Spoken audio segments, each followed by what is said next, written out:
तो आज का दिन तारीख के पन्नों में दर्ज हो गया है। मरकजी सरकार ने आर्टिकल 370 हटा दिया है। अब जम्मू कश्मीर और लद्दाख अलग अलग यूनियन टेरिटरी होंगे।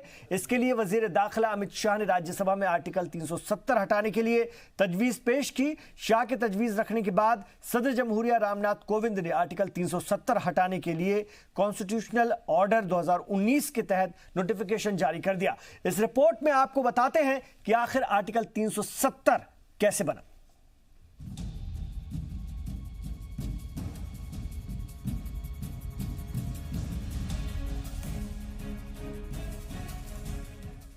साल 1947 में तकसीम के वक्त जब दूसरी रियासतों को मुल्क के साथ जोड़ा जा रहा था, उसी वक्त जम्मू कश्मीर को हिंदुस्तान में शामिल करने का अमल शुरू किया गया। पाकिस्तान के अलग होने के बाद जम्मू कश्मीर के राजा हरि सिंह आज़ाद रहना चाहते थे, लेकिन पाकिस्तान की हिमायत से कबायलियों ने वहां अटैक कर दिया, जिसके बाद राजा हरि सिंह ने हिंदुस्तान में रियासत के तौर पर इल्हाक के लिए मंजूरी दे दी। जम्मू कश्मीर में पहली उबूरी सरकार बनाने वाले नेशनल कॉन्फ्रेंस के लीडर शेख अब्दुल्ला ने हिंदुस्तान के कॉन्स्टिट्यूएंट असेंबली से बाहर रहने की पेशकश की थी। इसके बाद इंडियन कॉन्स्टिट्यूशन में आर्टिकल 370 को इंट्रोड्यूस किया गया, जिसके तहत जम्मू कश्मीर रियासत को दूसरी रियासतों के मुकाबले ज्यादा हुकूक दिए गए। 1951 में रियासत की कॉन्स्टिट्यूएंट असेंबली को अलग से बुलाने की इजाजत दी गई। नवंबर 1956 में रियासत के आइन का काम पूरा हुआ। 26 जनवरी 1957 को रियासत में स्पेशल कॉन्स्टिट्यूशन नाफिज कर दिया गया। आर्टिकल 370 के तहत जम्मू कश्मीर के लोगों के पास दोहरी शहरियत होती थी। जम्मू कश्मीर का परचम अलग होता था। यहाँ की असेंबली का मुद्दत-ए-कार 6 साल का होता है, जबकि हिंदुस्तान की दीगर रियासतों की असेंबली का मुद्दत-ए-कार 5 साल का होता है। जम्मू कश्मीर में हिंदुस्तान के तिरंगे या कौमी अलामत की तौहीन जुर्म नहीं थी। हिंदुस्तान की पार्लियामेंट जम्मू कश्मीर के लिए काफ़ी महदूद कानून बना सकती थी।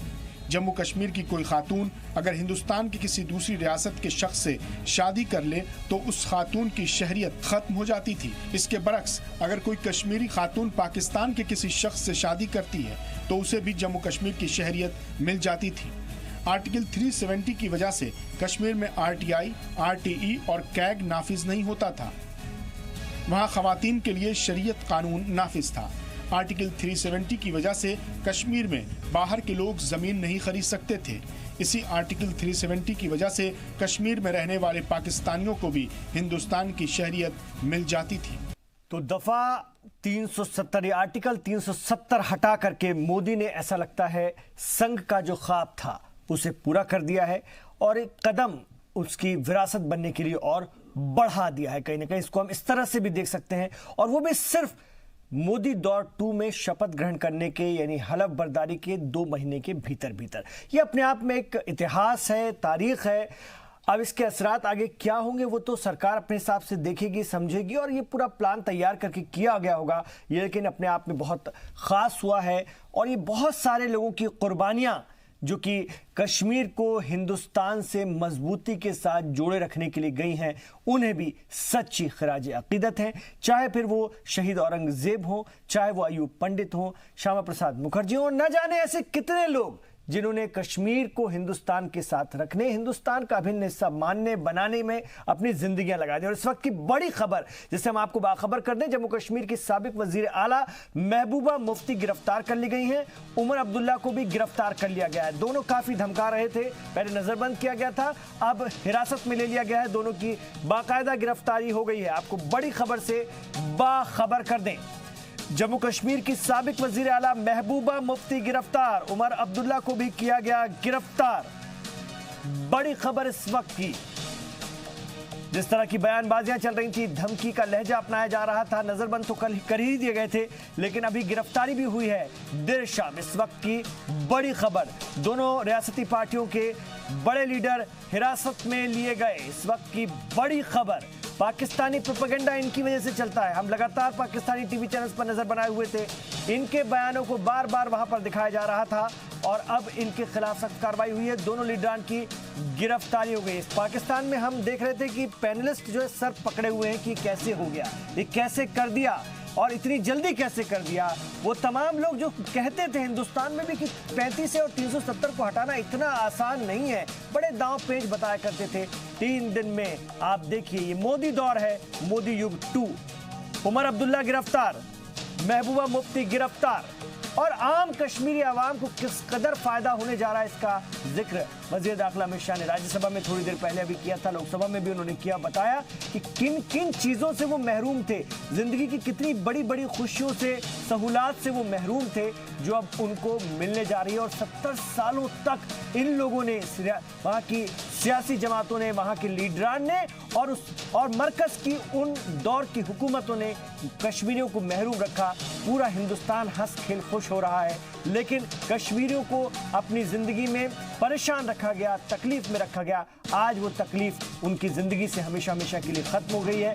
अब उनके अच्छे दिन आए, जिसका जिक्र अभी थोड़ी देर पहले वजीर दाखिला ने किया। और इधर इन दोनों लीडरान को हिरासत में ले लिया गया है, इनकी गिरफ्तारी हो गई है। लगातार धमकी भरा लहजा था, कयामत आ जाएगी, ये हो जाएगा, वो हो जाएगा, खत्म हो जाएगा, ये हो जाएगा। यहाँ कुछ नहीं होने जा रहा, ये मोदी दौर 2 है और सारी चीज़ों को मैनेज करके रखा गया। कश्मीरी हमारे भाई हैं, वो कश्मीर हिंदुस्तान का हिस्सा। और अगर आज कश्मीरी भाई किसी खौफ की वजह से अपनी बात नहीं बोल पा रहे हैं, बहुत सारी चीज़ें हैं वहाँ पर लॉ एंड ऑर्डर को बरकरार रखने की, वरना वो आज बेहद खुश हो रहे होंगे। काश कि वो अपनी खुशी का इजहार करते हुए दिखते। अब दिखेंगे कुछ दिनों बाद, जब उनकी ज़िंदगी में भारी बदलाव आएंगे, उनके बच्चे अच्छा पढ़ सकेंगे, वो अपनी ज़िंदगी को और बेहतर कर सकेंगे, उनके पास बेहतर पैसा होगा, वो कदम से कदम मिलाकर दुनिया के साथ चल सकते हैं।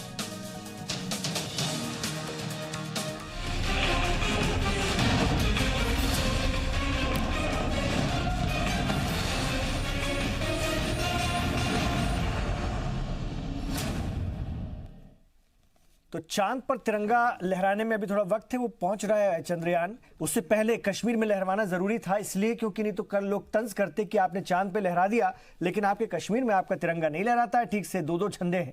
आज वो पहले कर दिया गया, अब इसके बाद शान से चांद पर लहराएगा। मेरे साथ बहुत खास पैनल है, मैं उनका तारुफ आपसे करवाना चाहता हूं। मेरे साथ इस वक्त स्टूडियो में तशरीफ फरमा है सैयद यासिर जिलानी साहब, भारतीय जनता पार्टी के लीडर हैं और मुस्लिम राष्ट्रीय मंच के कौमी तर्जुमान हैं। ये वो शख्स हैं जिन्होंने अभी 6 महीने पहले हजरत बल दरगाह में जाकर के बाकायदा ऐलान किया था कि अगले 6 महीने में धारा 370 खत्म हो जाएगी। बिंदास शेरदिल वहां पर कश्मीर पहुंच करके, लेकिन आपकी मुराद अल्लाह के रहम करम से और वहां की दुआओं के सदक़े 4 महीने में ही पूरी हो गई। बहुत मुबारकबाद सैयद यासिर जिलानी साहब। और मेरे साथ इस वक्त रोबिंदर सचदेव जी हैं, फॉरेन एक्सपर्ट हैं, उनसे बहुत सारी बातों को जानूंगा समझूंगा। सर, मेरे साथ इस वक्त अनूप भट्ट साहब हैं, रूट्स इन कश्मीर के कोऑर्डिनेटर हैं, एक कश्मीरी पंडित होने के नाते जो लगातार उस दर्द को उन्होंने महसूस किया, लड़ते रहे। मैं उनसे जानूंगा कि आज कैसा महसूस कर रहे हैं। मेरे साथ राजीव रंजन जी हैं, इस वक्त सीनियर एडवोकेट हैं, उनसे भी बहुत सारे कानूनी दांव पेच को मैं समझने की कोशिश करूंगा। और प्रोफेसर विशाल मिश्रा हमारे साथ हैं, सियासी तज्जियाकार के तौर पर। गणित, आंकड़ों का और इतिहास अगर जानना हो तो मेरी नज़र में प्रोफेसर विशाल मिश्रा से बेहतर कोई हो नहीं सकता। और आज अगर मैं इनको न बुलाता तो ये बहुत बड़ा अत्याचार होता, जुल्म होता। आइए शुरुआत करते हैं। मैं सबसे पहले आना चाहूंगा आपके पास अनूप भट्ट साहब, रूट्स इन कश्मीर के कोऑर्डिनेटर हैं, एक कश्मीरी पंडित जिन्होंने 90 की दहाई में अपना घर बार अपनों को छोड़ा। मैं सबकी बात कर रहा हूं, मैं कश्मीरियों की बात कर रहा हूं, लेकिन उन कश्मीरी पंडितों की पहले जिसका हमने वादा किया था जी सलाम पर कि उनकी जो दुर्गत हुई है उसका जिक्र अगर कोई चैनल कर रहा है पूरी मुस्तैदी के साथ और जिगर के साथ, तो वो है सिर्फ जी सलाम। आज कैसा महसूस कर रहे हैं? जी इमरान जी, सबसे पहले तो मैं धन्यवाद करना चाहूँगा जी सलाम का, जिन्होंने ये ठान लिया था कि हमारी कश्मीरी पंडितों की आवाज़ को पूरा बुलंद करेंगे, और मुझे लगता है आज वो मेहनत रंग लाई है। जो ये फैसला आज आया है यूनियन टेरिटरी बनाने का कश्मीर का और लद्दाख का, तो ये हमें लगता है कि जो हमारा सपना था वो आज पूरा हुआ है। इतने सालों से जो हम सुनते आ रहे थे कि 370 हटेगा, कब हटेगा, और आज लीजिए वो हट गया। बेशक। तो इस फैसले से बहुत ही ज़्यादा खुश हैं, बहुत धन्यवाद अदा करते हैं हम अपने प्रधानमंत्री जी का, अमित शाह जी का, जिन्होंने ये मुकम्मल करके दिखाया। और इस फैसले से मैं कहूँगा कि हमारे कम्युनिटी में बहुत से लोगों को इतने इमोशनल हो गए, उनको रोना आ गया। बहुत हमारे लिए बहुत ही बड़ा फैसला था ये, बहुत ही ऐतिहासिक फैसला है ये। ऐतिहासिक फैसला है। अब घर वापसी का इंतजार है? जी बिल्कुल, घर वापसी की तरफ मैं समझता हूँ ये पहला कदम है। आगे कैसे कदम लेंगे वो देखा जाएगा। कैसे उम्मीद बन गई। जी बिल्कुल, उम्मीद बन गई, बहुत बड़ी उम्मीद बनी है, बहुत ही बड़ी उम्मीद बन गई है। अब ऐसा लग रहा है कि घर वापसी की तरफ हम जा रहे हैं और बहुत ही जल्द वो सपना भी पूरा होगा। जिस दिन वहां पर इस तरह के हालात कर दिए इस हुकूमत ने, और आप तमाम लोगों को जो हिंदुस्तान के अलग अलग हिस्सों में इस वक्त अपनी ज़िंदगी गुजार रहे हैं, बड़े पैमाने पर तो लोग जम्मू में मुकीम हैं, इसके अलावा और भी शहरों में हैं और कैंप हैं दिल्ली में भी, जिस तरह की ज़िंदगी आप पूरे कश्मीरी पंडित जी रहे हैं, जिस दिन एक साथ कहा जाएगा कि आप लौटना शुरू कर दीजिए, क्या लौटेंगे? जी बिल्कुल, लेकिन हम भी कुछ देखेंगे कि हमें हमारी हिफाजत कैसे हो, कैसे किन शर्तों पर जाएंगे, कैसे जाएंगे ताकि दोबारा से हमें ये पलायन ना करना पड़े। आपको मैं बता दूं कि ये पलायन जो हुआ हमारा हुआ था, ये 7वीं बार हुआ था। इससे पहले भी हम 6 बार जा चुके थे, 7वीं बार फिर हमें निकाला गया। अगर हम फिर वापस जाएंगे, इस बार वो नौबत नहीं आनी चाहिए कि हमें वहां से दोबारा निकाला जाना चाहिए। आपको लगता है कि ये दौर अब बदल चुका है, मोदी दौर है, और मोदी दौर में कुछ तो उम्मीद होगी जब कोई सरकार 3 दिन में इतना बड़ा काम कर सकती है, जिसको लेकर बड़े बड़े पैनलिस्ट मेरे चैनल में, मेरे इस डिबेट शो में बताया करते थे बड़ा मुश्किल है, बड़ा टेक्निक है, बहुत मुश्किल है, ऐसा नहीं बस इतना हो सकता है, वैसा नहीं बस उतना हो सकता है। आज तो कुछ भी नहीं है, तो उम्मीद है। जी बहुत बड़ी एक उम्मीद बंदी है। अगर कुछ हो सकता है तो मोदी जी के राज के अंडर ही हो सकता है। और मैं बताना चाहूंगा कि जैसे इन्होंने जो फैसले लिए इतनी जल्दी और इतनी वेल प्लानिंग के साथ लिया, कुछ हो सकता है तो यही लोग कर सकते हैं। मैं आ रहा हूं आपके पास, सैयद यासिर जिलानी साहब, आपका संगठन मुस्लिम राष्ट्रीय मंच लगातार 370 को लेकर के शुरू से आवाज उठाता रहा। बड़े पैमाने पर हिंदुस्तान के मुसलमानों को आप लोगों ने संगठित किया और इंद्रेश कुमार जी के नेतृत्व में, उनकी क़यादत में आप लगातार लगे रहे। आप तो खुद हजरत बल में, गांदरबल में जाकर के, श्रीनगर में जाकर के गरजे थे और लगातार अपनी जान पर खेल के कितनी धमकियों और कितने हमलों के बावजूद आप लगे रहे। टेलीविजन चैनल्स पर हम आपको देखते थे। आज का दिन आपके लिए कितना खास? देखिए, ये बहुत ऐतिहासिक क्षण है, आप यकीन करेंगे, क्योंकि जिन लोगों ने वहाँ काम किया है, बहुत नज़दीक से कश्मीर को और घाटी के लोगों के साथ जो डायलॉग इस्टेब्लिश करी गई, जो बातचीत शुरू करी गई, उन लोगों के लिए आज ऐसे समझ लीजिए कि आज ही दिवाली है और आज ही ईद है। मैं टेक्निकल जो चीज़ें हैं, जो कानूनी पहलू है, मैं भी कानून का विद्यार्थी हूँ, लेकिन मैं चाहूँगा कि हमारे जो पैनलिस्ट और बैठे हुए हैं बहुत सीनियर, वो आपको बताएंगे। लेकिन मैं आज सिर्फ मानवीय स्तर पे कश्मीर को बताना चाहता हूँ। आप बिलीव नहीं करेंगे, जब हम लोगों ने काम शुरू किया, आदरणीय इंद्रेश कुमार जी ने एक सब्जेक्ट हमें दिया कि ये सब्जेक्ट है, इस पे काम करो, तो हमने सबसे पहले पता किया तो वहाँ पे एक वाल्मीकि समाज है कश्मीर के अंदर। आप बिलीव नहीं करेंगे कि उनके साथ जो रवैया कश्मीर का था कि वो सफाई कर्मचारी जब तक हैं, उनके खानदान का कोई आदमी जब तक लास्ट तक रहेगा, तभी तक उनको सिटीजनशिप वहाँ की थी। जिस दिन वो खत्म हो जाता, उन्हें सिटीजनशिप उनकी खत्म हो जाती। ये क्या था? ये हिंदुस्तान के एक राज्य के अंदर इस तरह की चीजें, इस तरह का कानून कैसे बर्दाश्त कर रहे थे लोग, ये हैरानी करती है। हमने 90s के बाद जो कश्मीरी पंडित भाइयों के साथ हुआ, इस पे हमने बहुत चर्चा करी है, बहुत विस्तार में चर्चा करी कि बाद में इन लोगों ने जो ये जो फैमिली है, वंशवाद की राजनीति करने वाले 3 फैमिली जिन्होंने कश्मीर की ऐसी की तैसी कर रखी थी पिछले 30-35 सालों में, वो आज कहीं दिखाई नहीं दे रहे हैं। कहीं उनको कश्मीरी सुनने के लिए तैयार नहीं है।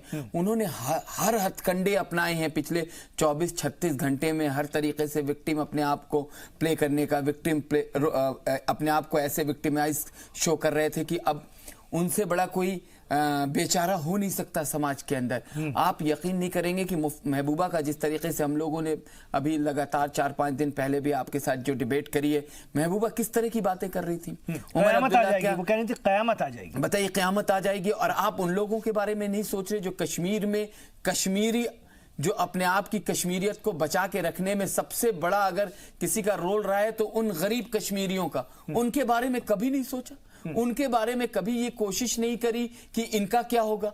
अपने तो बच्चों को उन्होंने दुनिया के तमाम बड़े मुल्कों में भेज दिया पढ़ने के लिए। बड़े बड़ी कंपनी के बड़े बड़े ओहदे पे उनके बच्चे बैठ गए। जो गरीब कश्मीरी है, वो बेचारा अभी ठंड का दिन शुरू होगा तो अपने शॉल और अपने ड्राई फ्रूट को लेके हिंदुस्तान के तमाम अलग अलग राज्यों में बेच के सैयद अली शाह गिलानी कह रहे थे कि आज करता है। हिंदुस्तान की जमहूरियत का जनाजा निकल गया, पाकिस्तान उसको दिखा रहा था।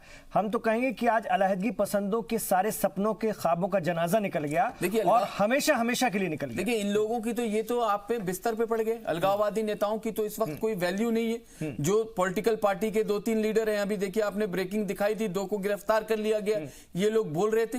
देखिए, मैं सुबह से चैनल पे हूं और मैं यही कह रहा हूं कि जिस वक्त मैं कश्मीर घाटी से तिरंगा फहरता हुआ देखूंगा, जिस वक्त वहां पे लड्डू बंटते हुए देखेंगे, और मेरे पास खबर है क्योंकि वहां पे सिचुएशन इस तरह की नहीं है, नहीं तो वहां का युवा तैयार है इस जश्न में हमारे साथ वहां जश्न मनाने के लिए। वहां का युवा अब समझ गया है कि आप यकीन करें कि वो मेन स्ट्रीम में जुड़ने जा रहा है। उसे ये उम्मीद थी कि अब देखिए वहां फैक्ट्री खुलेगी, वहां निवेश जाएगा, वहां की जमीन की वैल्यू बढ़ेगी, वहां के जो बोट हाउसेस वाले हैं उनको पर्यटक उन तक पहुंचेगा, उनकी इकोनॉमी के अंदर सुधार आएगी। आप कम बड़ी क्रांति इसको समझ रहे जो 1970 से 1900 आजादी के बाद ये कभी नहीं हुआ, जिसके लिए हमारे जो सबसे बड़े लीडर हैं जिनका एक ही नारा था और हम लोगों ने बाद में उनका ख्वाब था मुखर्जी साहब का कि जहां हुए बलिदान मुखर्जी वो कश्मीर हमारा है। कहीं ना कहीं एक कोना ऐसा लगता था कि जब भी हम लोग सोचते थे तो ये कोना जो है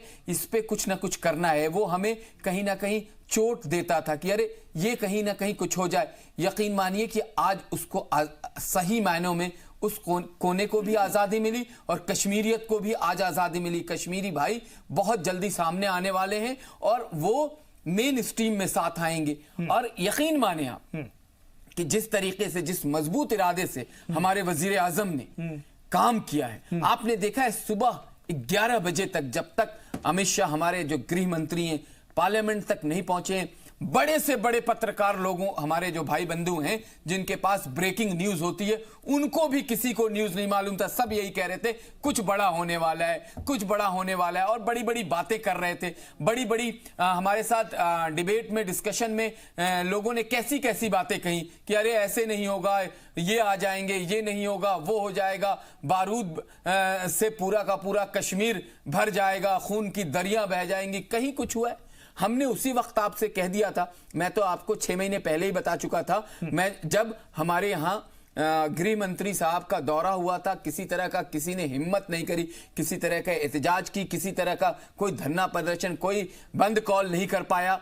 आप उसी वक्त से अंदाजा लगा, मुझे तो ये लग रहा था और तमाम जो इस तरह के लोग जो वहां काम कर रहे थे उनको इस बात का एहसास हो गया था कि आने वाले वक्त में ये जो चीजें हैं, जो हमारा ख्वाब है कि पूरे कश्मीर और लद्दाख के हर कोने में, अभी 3 दिन पहले तो मैंने अनाउंस किया है कि हम झंडा फहराने कश्मीर जा रहे हैं। और आज देखिए कि सरकार, क्योंकि ये सरकार मजबूती से काम कर रही है। जो वायदा आपको देखिए, जब हम लोग डिबेट करते थे चुनाव के वक्त, चुनाव के रैली में मोदी साहब ने और अमित शाह साहब ने जो बात कही है वो बात एक एक पूरी हो रही है। ये सरकार होती है, ये सरकार के काम करने का तरीका होता है। जो रैली में उन्होंने कहा, कितना मजाक उड़ाते थे कांग्रेस के लोग, दूसरे जो लाइक माइंडेड हैं कांग्रेस के। आज देखिए किस तरीके से गुलाम नबी आजाद का कंधा झुका हुआ था, आंखें नीचे थी, क्योंकि वो उनको ये समझ में आ रहा था कि आज वो हार रहे हैं। उनको ये लग रहा था कि आज जो धोखा उन्होंने कश्मीरियों को दिया है सालों साल से, आज उसका खात्मा होने जा रहा है। आज उनके हाथ में कुछ नहीं रह गया था। आज जिस तरीके से बॉडी लैंग्वेज थी, तमाम आप जो लोग जिन्होंने विरोध किया है, वैसे तो ज्यादातर लोगों ने सपोर्ट कर दिया, उन पार्टियों ने सपोर्ट कर दिया, बीएसपी, समाजवादी पार्टी, टीआरएस जैसी पार्टियों ने, जो हम लोग सोच नहीं सकते कि विपक्ष के अंदर भी कितनी, एक देखिए ये देश का मामला था। जब देश का मामला होता है, बिहार में सरकार चलाने वाली पार्टी भी इसको काला दिन बता रही है। उस पर भी जरा 2 शब्द कहिएगा। किसके लिए? बिहार में आपके साथ जो सरकार चला रही है। देखिए मैं अगर उन्हें सद्बुद्धि दे भगवान, मैं आपने जब सवाल किया तो मैं आपको इसी वक्त जवाब देता हूं, सद्बुद्धि दे भगवान उन्हें कि इस तरह के मुद्दे पे अगर वो काला दिन मनाएंगे तो मुझे लगता है उनके राजनीति का काला दिन आने वाला है। ठीक है, मैं आ रहा हूं। रविंद्र जी, पाकिस्तानी प्रोपेगेंडा हम देख रहे थे कि वहां तो सर पीटा जा रहा है और कहा जा रहा है कि हाय दुनिया कोई तो ध्यान दो, कोई तो इस पर गौर करो, भारत वहां पर क्या कर रहा है। हालांकि वो अपने इलाके में कर रहा है, वो बार बार ये कहने को किसी ज्यादा उनकी कहने की हिम्मत नहीं है, लेकिन कोई तो ध्यान दो। पूरी दुनिया कारोबार में लगी हुई है, कोई पूरी दुनिया के ताल्लुकात भारत से कारोबारी है, कोई कारोबार के चलते भारत को कुछ कह नहीं सकता। मतलब आप सोचिए कि वो भी ये समझ गए हैं कि इतना अच्छा ताल्लुक पूरी दुनिया के साथ बनाकर रखा गया है पिछले 5 सालों में।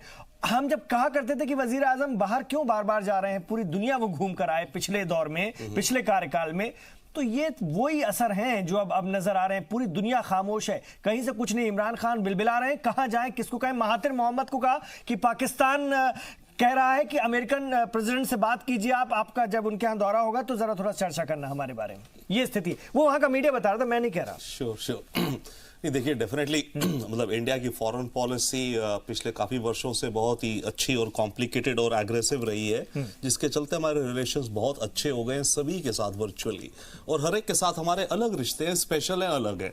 अमेरिका के साथ भी हमारे अलग स्पेशल रिश्ते हैं, पर अलग है, उसमें भी अप्स एंड डाउन्स कुछ हैं, वो अलग छोड़िए आप। रूस से, चाइना से एटसेट्रा, हमें सबके साथ मिल के मल्टी, एक जमाना होता नॉन अलाइनमेंट कहते थे, आज की तारीख में मल्टी अलाइनमेंट है अपने इंटरेस्ट के साथ लेकर के। बट मैं एक चीज कॉशन करूंगा, अभी फिलहाल बहुत जल्दी है, पाकिस्तान अपने रवैये से बदलेगा नहीं। पाकिस्तान इस इशू को लेकर के बहुत ज्यादा और हल्ला मचाएंगे जहां भी उन्हें मौका मिलेगा। ओके, अभी तो आज ही का दिन हुआ है, कल परसों आप देखिएगा, उसमें 2-3 चीजें करेगा पाकिस्तान। एक तो ऑफ कोर्स यूनाइटेड नेशंस में जाकर के प्रयास करेगा कि वहां पर किसी तरह से मुद्दा मला जाए, वो अलग हो गया। दूसरा, भारत से जो आवाजें आएंगी या भारत से जो न्यूज आएगी ना, by the way specially, and fingers हम क्रॉस रखते हैं कि अभी जो शुरुआत बहुत अच्छी हुई है, नया सूर्य सनराइज है आज की तारीख में इंडिया में, बट फिर भी अगले कुछ महीनों में या दिनों में सिचुएशंस आएंगी जहां कुछ हो सकता है प्रोटेस्ट वगैरह हो, ज्यादा ना हो कम हो, पाकिस्तान उनको लेके प्रोपेगेंडा पूरा करेगा। And thirdly definitely yes, Trump के साथ जो इमरान खान की मीटिंग हुई उसको लीवरेज करेंगे। वो पाकिस्तान बार बार ये दिखाएगा और दिखाता रहा है अभी तक कि कश्मीर जो है, देखिए अभी तो हमने रीऑर्गेनाइज कर लिया ना, आज और कल में क्या डिफरेंस है, कोई डिफरेंस नहीं। कश्मीर JNK हमारा था और हमारा है और रहेगा, राइट। ये तो हमने अपनी इंटरनल रीऑर्गेनाइजेशन कर ली है, राइट। तो पाकिस्तान की जो प्रोपेगेंडा है वो वही रहेगी दुनिया में कि कश्मीर के अंदर ह्यूमन राइट्स की वायलेशंस होती हैं, कश्मीर के अंदर लोगों को पूरे राइट्स नहीं मिलते हैं, भारतीय फोर्सेस उनको सबड्यू करती हैं, और इसमें हमें मीडिएशन चाहिए, क्योंकि दूसरी बात जो बॉर्डर है उस बॉर्डर के चलते हमारे को भी खतरा है। तो इसलिए अमेरिका अगर लेकिन सर अब 370 और 35 के हटने के बाद से चीजें कैसे बदल गई, ये भी मुझे थोड़ा सा देखिए, चीजें जो बदली वो हमारी इंटरनल बदली, वो इंटरनल की बात, हमारी इंटरनल चीजें बहुत बदल गई हैं। यस, इंटरनल हमारी ऐसे बदल गई है। एक तो मेरे ख्याल से बहुत ही एलिगेंट सोल्यूशन है, बाय द वे, जो भी बात हो रही थी, आई थिंक हम सबको यही था कि कैसे होगा, कब होगा, जब सुनते थे, पर ये जो सोल्यूशन है बहुत ही एलिगेंट सोल्यूशन और क्विक हो गया। एक तरह से कहते हैं ना, शॉक एंड ऑ, वो हालात हुए हैं आज, चाहे तैयारी तो बहुत टाइम से थी। जो रीऑर्गेनाइजेशन से बदलाव जो आएगा वो मेन ये है कि जम्मू एंड कश्मीर को एक यूनियन टेरिटरी कर दिया गया है और लद्दाख को अलग, राइट। इसका मतलब अब ये हुआ कि यूनियन टेरिटरी में जैसे दिल्ली या पौंडीचेरी अपनी असेंबली भी होगी, पर उसके पास पावर्स पूरी नहीं होंगी, स्पेशली सिक्योरिटी को लेकर के और लैंड वगैरह को लेकर के। ये दोनों चीजें, और of course foreign policy, defence तो अलग चीजें, वो सारी अब लेफ्टिनेंट गवर्नर अपॉइंट होगा, जिसके जरिए हम यहाँ की सेंटर उसको मैनेज करेगी। एक और बहुत इंपॉर्टेंट बात है मेरे ख्याल से, अगर ये स्टेट रहता जैसे अभी था और 370 हट जाता, 35A हट जाता, उसके कंपैरिजन में आज जो हुआ है, जो यूनियन टेरिटरी बनी है ना, इसके चलते पूरी की पूरी एडमिनिस्ट्रेटिव मशीनरी को रिफॉर्म किया जाएगा। एक तरह से पुलिस दोबारा बनेगी पूरी। आपके जो वहां अफसर्स हैं, जो पुलिस ऑफिसर्स भी होंगे, वो ट्रांसफर हो सकेंगे। जो डैनिक्स हमारी सिविल सर्विसेज है, जो दिल्ली और अंडमान और वगैरह को लेकर के, राइट, तो ऑफिसर्स को ट्रांसफर किया जा सकेगा। पूरी रीऑर्गेनाइज का असल में जो मीनिंग होता है, वो एक नया मौका है भारतीय सरकार के पास, कश्मीर के पास, सो दैट कि पूरा बेनिफिट आए। पूरी एडमिनिस्ट्रेशन बदलेगी, एडमिनिस्ट्रेशन का तरीका बदलेगा, ऑफिसर्स बदलेंगे, तो ब्यूरोक्रेट्स बदलेंगे, नए सिस्टम्स आने की है। तो इन सब को लेकर के एक तरह की एक नई पूरी फ्रेमवर्क बनेगा, क्योंकि ये यूनियन टेरिटरी डिक्लेयर हो गया है। अगर ये स्टेट ही रहता और 370 वापस हो जाता, 35 वापस हो जाता, ठीक है, डेफिनेटली तब भी वो चीजें फायदा था कि one nation one law and multiple जो करीब सेंट्रल बेनिफिट्स अप्लाई नहीं होते, करीब 100 एक स्कीमें हैं जो अप्लाई नहीं होती थी पहले, वो भी होती। बट पॉइंट ये था कि ढांचा वही रहता, एडमिनिस्ट्रेशन वही रहती, और उनको इंप्लीमेंट करने वाले मोरलेस इवन द ऑफिशियल भी सारे वो रहते। अब आपको पूरा एक रीऑर्गेनाइज, जो रियल वर्ल्ड रीऑर्गेनाइज करने का आप जो मौका मिला हमारी सरकार को, ये फायदा है। इसमें एक लास्ट पॉइंट मैं कहूंगा, ये भी पॉइंट आ रहा है कि एक यूनियन टेरिटरी बना करके एक डिमोशन हो गई है, kind of thing, right? State होती है तो फुल स्टेट है, यूनियन टेरिटरी डिमोशन है। आई थिंक उसमें भी मैं ज्यादा नहीं जाना चाहिए। एंड वैसे अमित शाह ने कहा है कि स्टेटहुड आगे जाकर के डेफिनेटली व्हाई नॉट, क्योंकि यूनियन टेरिटरीज भी तो अच्छी फलती फूलती हैं देश में। तो अगर यूनियन टेरिटरी को लेकर के administration, security and most important खुशहाली, पीस, एजुकेशन, इन सब चीजों को लेकर के प्रोसेसेस आगे जाएं, इफेक्टिव एडमिनिस्ट्रेशन हो, इफेक्टिव रूल ऑफ लॉ हो, तो आई थिंक बहुत बहुत बड़ा एक ये दिन और अपॉर्चुनिटी है। तो अच्छे दिन शुरू हो गए कश्मीर के, इसका असर दिखने लगेगा कुछ महीनों में, कुछ सालों में, और कश्मीरी पंडित जिस दिन खुशहाल होकर के अपने घर लौटने लगेंगे खुशी खुशी, उस दिन ये मुहिम पूरी होगी, ऐसा लगता है। मेरे साथ प्रोफेसर विशाल मिश्रा जी भी हैं। प्रोफेसर विशाल मिश्रा, आप तो कश्मीर का इतिहास भी ढंग से जानते हैं, ठीक से समझते हैं, और बहुत बारीकी से भी जानते हैं किन हालात पे वो हमारे साथ आया था, और कई बार आपसे चर्चा हुई, आपने बहुत सारी बातें भी कही। लेकिन क्या आपको नहीं लगता कि ये 3 दिन में जो हुआ, ये अपने आप में सारी चीज़ों से सीमा से परे हुए एक चमत्कार सा है? बहुत सारी टेक्निकल बातें आप भी बताया करते थे जो लगता था काफ़ी मुश्किल है, लेकिन इस चमत्कार की क्या आपको भी उम्मीद थी? देखिए इमरान भाई, सबसे पहले जो मैं बात कहना चाहूँगा, अभी पिछले ही हफ्ते आई थिंक थर्सडे को मैं आप ही के चैनल पे मैंने ये बात कही थी, जब हम लोग जम्मू कश्मीर के एक फॉर्मर चीफ मिनिस्टर के बेटे साहबजादे से बात हो रही थी साहब से। मेरा उनसे सवाल था, 3 सवाल मैंने उनसे रेज किए थे। कि पहला सवाल ये उनसे रेज किया था कि ये आर्टिकल 35A हटना क्यों नहीं चाहिए, जिसका उनके पास कोई जवाब नहीं। वास्तव में ये केवल और केवल बिल पावर की जरूरत थी, और बिल पावर गवर्नमेंट के पास है, और गवर्नमेंट ने करके दिखाया। जितनी हाय तौबा मची है, या जितना उस दिन हम लोग स्टेटमेंट सुन रहे थे, मुफ्ती उस दिन शाह साहब बैठे हुए थे, जो पीडीपी की हमारी चीफ मिनिस्टर थी, अब्दुल्ला साहब, ये एक प्रकार का वातावरण तैयार किया जा रहा था, वोलाटाइल कंडीशंस तैयार की जा रही थी कि ताकि लोगों को भड़काया जा सके। इससे कांग्रेस बहुत डरा करती मैं आपको एग्जांपल दे दूं, कांग्रेस को खूब डराया हमें ये बताइए, मैं आज फिर वही चीज रिपीट कर रहा हूं। 27 अक्टूबर 1947 को Maharaja Hari Singh instrument of accession sign करते हैं, और धारा 370 आती है कब? 1949 के समय बनती है, और 1957 में जब संविधान लागू होता है जम्मू कश्मीर का, ये 2 साल बाद 370 आ रहा है, और 10 साल बाद वहां का संविधान बन के तैयार हो रहा है। जो प्रोविजन टेम्पोररी है, पहली लाइन लिखी है टेम्पोररी। टेम्पोररी का मतलब क्या होता है? 6 महीने, 1 साल, 1.5 साल, 2 साल। आप टेम्पोररी प्रोविजन को 72 साल चलाएंगे? ये क्या था? ये सिर्फ और सिर्फ बिल पावर की कमी थी। मैं आपको याद दिला दूं, ये पहली घटना नहीं है। 1964 में जब लोकसभा में चर्चा हो रही थी, तो डॉक्टर राम मनोहर लोहिया साहब ने कहा था कि ये जो आर्टिकल 370 है, ये कश्मीर को भारत के एकीकरण से रोकता है। मैं आपको नाम गिना दूं, 14 कांग्रेस के सांसदों ने आपत्ति दर्ज की थी। मुखर्जी साहब थे, इंदिरा मल्होत्रा साहब थे, अब्दुल गनी साहब जो उस समय कश्मीर से आते थे, लोकसभा में कांग्रेस के संसद थे, उन्होंने भी अपनी आपत्ति दर्ज की थी। श्यामलाल सर्राफ साहब थे, और सदन स्थगित की गई थी, और उस समय हमारे गृह मंत्री हुआ करते थे गुलजारी लाल नंदा साहब, और उन्होंने स्टेटमेंट दिया था कि हम कदम उठाएंगे, लेकिन उचित समय पर उठाएंगे। तो कौन सा उचित समय अभी तक नहीं आया था?